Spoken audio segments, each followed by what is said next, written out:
Rajeev, you were highlighting to us how Cafe Coffee Day's debts had subsequently risen. The gross debt was somewhere over 6,000 crores.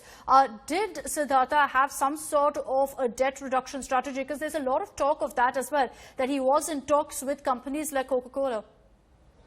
Yes, so the sale proceeds of Mindtree, which was net after taxes was about 2,100 crore, that had gone into paying off some of the debt. So as of now, if March 31st his debt was about 6,500 crore, if all of this 2,100 crore had been paid off as against that, his debt would have reduced substantially to about 4,000 crore. So that would have been a huge relief for any entrepreneur, because it reduces your interest burden, it reduces your costs, and so it improves the performance of the business. As I said, the business net was already profitable. They have declared to the stock exchanges for the past 3 years. They have been reporting profits. Last fiscal they reported 128 crore of profit on total revenues of about 4,500 crore. So it's neither a small business nor a small profit.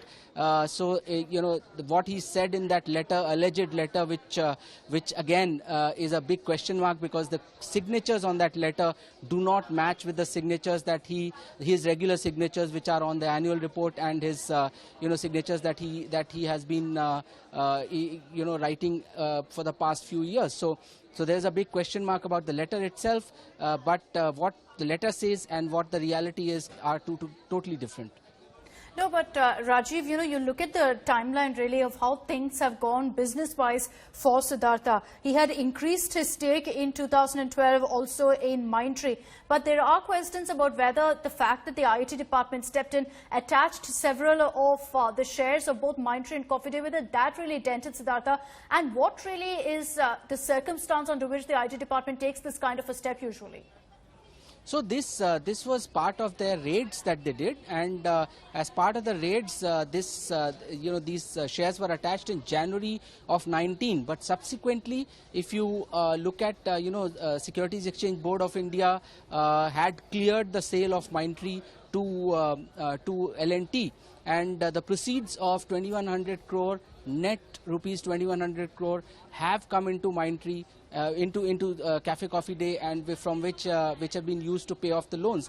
However, in this letter, he is supposedly saying that one of the DGs of income tax was after him, was harassing him, and he has referred to that attachment of those shares in this letter. He is also referred to pressure from a private equity player.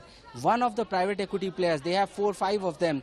Silk Route is one, KKR is one. We do not know which is the private equity player he is referring to, but he has said in this letter a pressure from private equity player from whom he had taken loan to buy back those shares. So those are the two instances of harassment that he has referred to in the letter, and it's only when the investigation goes deeper that we will get to know what exactly is this.